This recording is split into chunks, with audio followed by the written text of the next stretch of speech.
Uy, anong ginagawa mo dyan? I-order siya sa Shopee. Shopee? Oo, tara.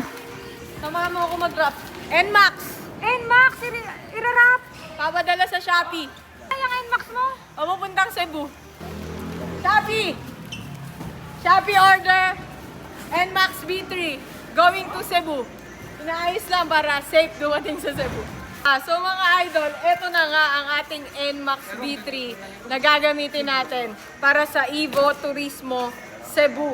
So ang ating NMAX B3 na si Blue po, pinaparap na lang natin ng maayos para pagdating sa Cebu, safe siya.